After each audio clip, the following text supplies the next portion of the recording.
Breaking news. స్వేచ్ఛ ఆత్మహత్య కేసులో కొన్ని కీలక పరిణామాలు చోటు చేసుకుంటున్నాయి.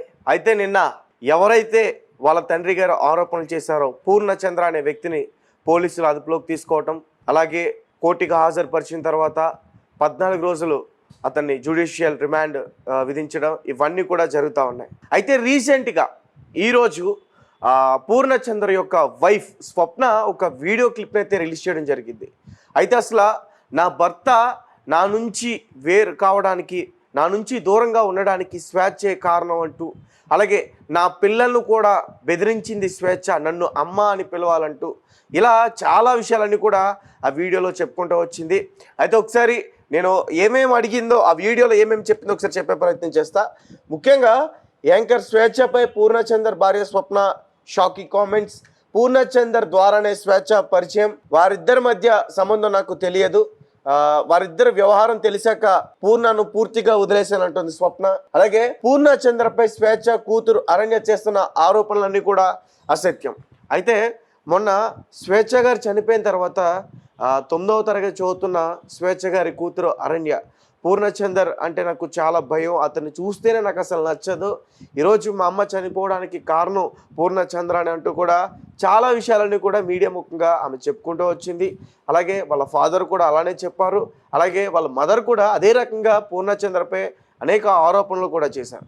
అయితే పూర్ణచంద్ర మాత్రం అంటే మేము గత వారం రోజుల క్రితం, ఒక 4 రోజుల క్రితం కూడా మేము అరుణాచలం టెంపుల్కి వెళ్ళొచ్చాం అంటూ కూడా అతను చెప్తా ఉన్నాడు. అలాగే వీళ్ళ నాన్నగారి వేధింపుల వల్లే స్వేచ్ఛ చనిపోయిందనే ఆరోపణలు కూడా పూర్ణచందర్ చేస్తూ ఉన్నాడు.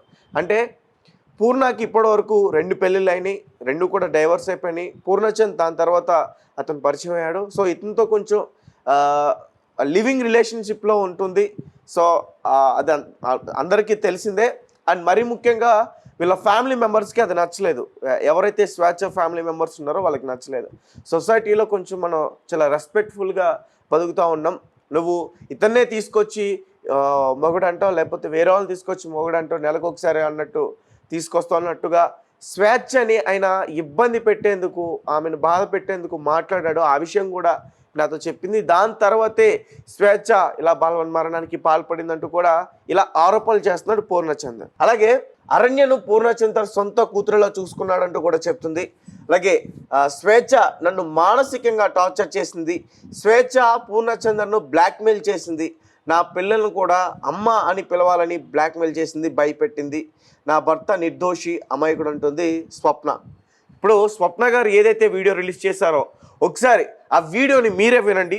ఒకసారి దాని గురించి విన్న తర్వాత మనం మాట్లాడదాం. అందరికీ నమస్కారం. నేను పూర్ణచందర్ భార్య స్వప్న. నాకు స్వేచ్ఛ పూర్ణ ద్వారానే పరిచయం అయింది. రిలేషన్ ఉందని నాకు అసలు తెలియదు. ఈ రిలేషన్ గురించి కూడా నాకు తెలిసింది స్వేచ్ఛ ద్వారానే. తను నాకు ఫోటో పెట్టడం ద్వారా తెలిసింది. నేను పూర్ణని అడిగాను ఏంటిది అని చెప్పేసి అడిగితే చెప్పాడు. చెప్పినాక నాకు అనేది గొడవలు స్టార్ట్ అయింది. అక్కడ నాకు ఇంకా తెలిసింది ఏంటంటే అక్కడ కూడా తనతో గొడవలు ఉంటున్నాయి అని చెప్పేసి అంటే ఇంకా నేను ఆయన ఎందుకు ప్రెషరైజ్ చేయాలి అని చెప్పేసి నేను ఆయనను వదిలేసాను. ఇంకా నేను ఎందుకు ఇప్పుడు మీడియా ముందుకు వచ్చానంటే అరణ్య ఆయన మీద చేసిన ఆరోపణలు చూసి నేను తట్టుకోలేక నేను ముందుకు వచ్చాను. నేను మీడియా ముందుకు ఎందుకు వచ్చానంటే ఇప్పుడు స్వేచ్ఛ కూతురు అరణ్య మా ఆయన మీద నిందలు వేస్తుంది. ఆ నిందలు నేను చూసి తట్టుకోలేక నేను వచ్చాను బయటికి. నా పిల్లలతో పాటే నా అరణ్యను కూడా తీసుకున్నాడు.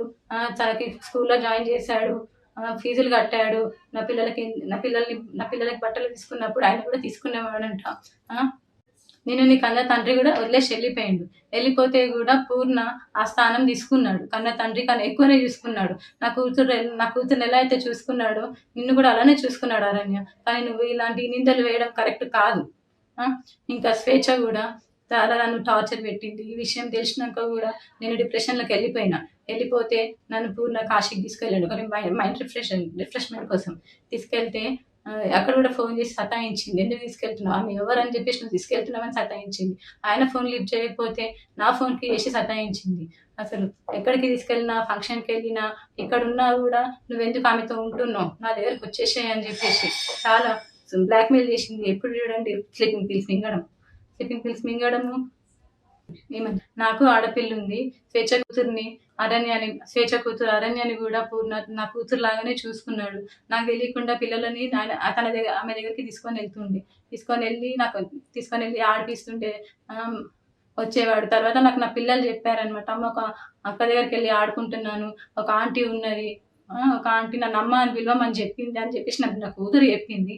నా కూతురు చెప్తే నాకు తెలిసింది. ఇంకా అప్పుడు ఇంకా నాకు తెలీదు. ఆమె తన వెనకాల ఎవరుండి చెప్పిస్తున్నారో కూడా నాకు తెలీదు. కానీ ఇవన్నీ చేయొద్దు అరణ్య నువ్వు. మా ఆయన మీద నాకు నమ్మకం ఉంది. ఆయన అంత చెడ్డ మనిషి కానే కాదు. ఇంత చేరదీసిండు నిన్ను అరణ్య, నిన్ను మీ మమ్మీని ఇంత చేరదీసినా కూడా మా బతుకుని మీ మమ్మీ ఏం చేసిందమ్మా, తీసుకొని మమ్మల్ని రోడ్డు పాలు చేసేసింది. ఇప్పుడు నా జీవితము ఏంటి, నా పిల్లల భవిష్యత్తు ఏంటి అరణ్య? నాకు కోర్టు మీద నమ్మకం ఉంది. మా ఆయన నిర్దోషి.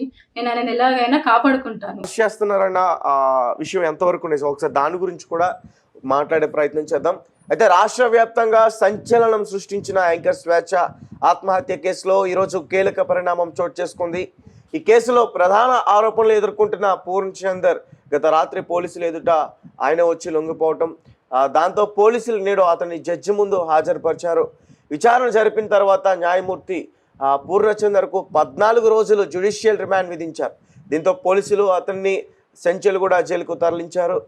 స్వేచ్ఛ పూర్ణచందర్ వారం రోజుల క్రితం కలిసి ఇద్దరు అరుణాచలం ఆలయాన్ని దర్శించుకున్నారు. 3 రోజుల క్రితమే నగరానికి తిరిగి వచ్చినట్టు తెలిసింది. కాగా ఈ వ్యవహారంలో ఓ రాజకీయ నేత ప్రమేయం ఉన్నట్టు వార్తలు వస్తున్నాయి.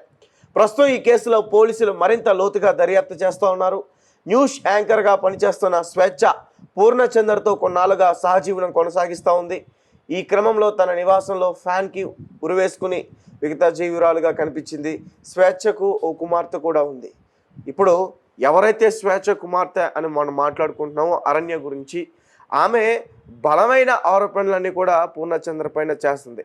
అతను కూడా నన్ను డాడీ అని పిలవాలంటూ కూడా అతను నన్ను కూడా ఇబ్బంది పెట్టాడంటూ కూడా ఇలా చాలా విషయాలన్నీ కూడా చెప్తా ఉంది. ఏదేమైనప్పటికీ అంటే ఇక్కడ ఒక ఇద్దరు వ్యక్తుల వల్ల, ఇటు పూర్ణచంద్ర వల్ల అటు స్వేచ్ఛ వల్ల 2 ఫ్యామిలీస్ కూడా చాలా బాధపడుతున్నాయి అనేది మాత్రం ఇక్కడ క్లియర్గా కనిపిస్తుంది.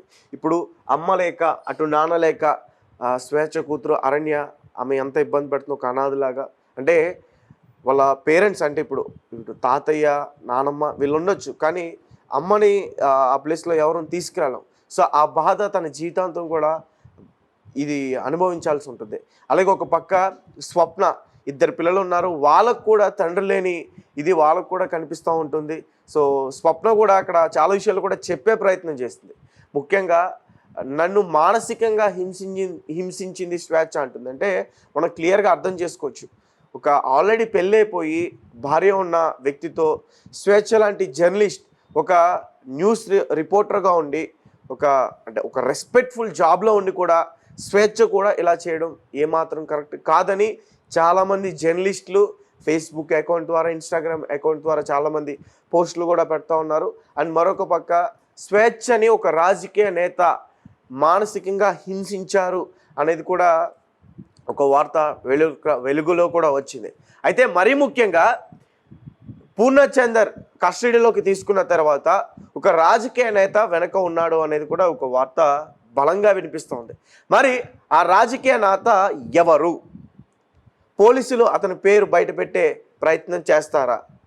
ఎంత బలమైన వ్యక్తి అయినా మాత్రం, ఒక వ్యక్తి చనిపోవడానికి కారణం అయితే మాత్రం ఖచ్చితంగా ఎంత పెద్ద వ్యక్తి అయినా సరే బయటకు తీసుకురావాల్సిన పరిస్థితి ఖచ్చితంగా ఉంటుంది. లేదంటే మాత్రం జర్నలిస్టులు కావచ్చు, స్వేచ్ఛను అభిమానించే వాళ్ళు కావచ్చు, వాళ్ళందరూ కూడా పోలీసులపైన తిరగబడే అవకాశం కూడా ఉంటుంది.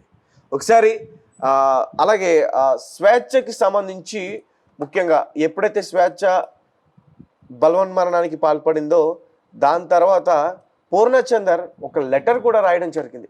ఒకసారి స్క్రీన్ మీద అవి కూడా ప్లే అవుతున్నాయి, ఒకసారి మీరు దాన్ని కూడా గమనించే ప్రయత్నం చేయండి. మీడియా మిత్రుల ద్వారా తెలంగాణ సమాజానికి పూర్ణచందర్ స్వయంగా చేస్తున్న విన్నపం.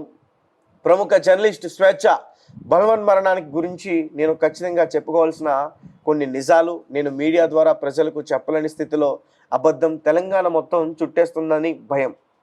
అయితే స్వేచ్ఛ నాకు 2009 నుండి పరిచయం. మేము ఇద్దరము టీ న్యూస్లో పనిచేసేవాళ్ళం. టీ న్యూస్లో మాకు స్నేహితురాలుగా ఎన్నో విషయాలు షేర్ చేసుకునేవాళ్ళం.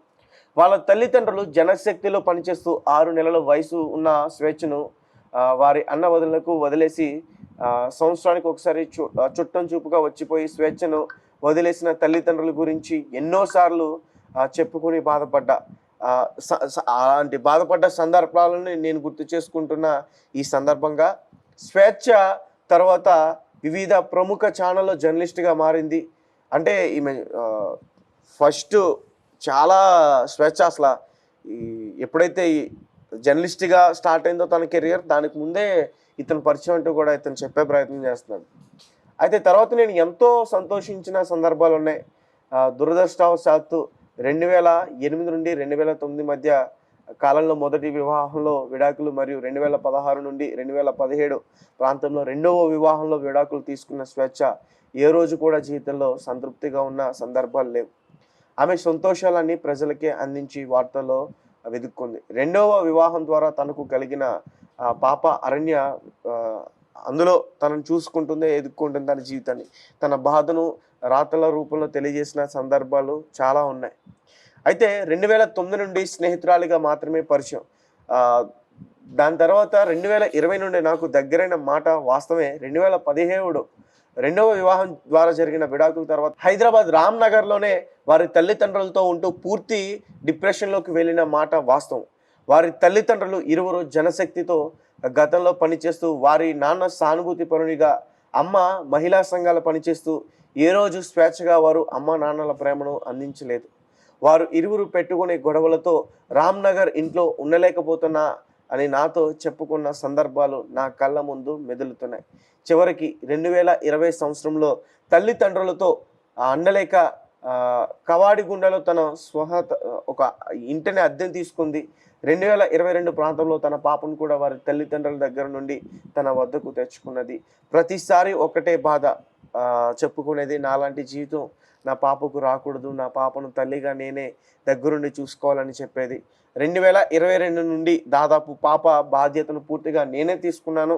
ఆమె చదువు, ఆమెకి కావలసిన అన్ని అవసరాలను దాదాపు ఒక తండ్రి స్థానంలో బాధ్యత తీసుకున్నానంటూ కూడా ఒక లేఖ అయితే ఈయన రాయడం జరిగింది.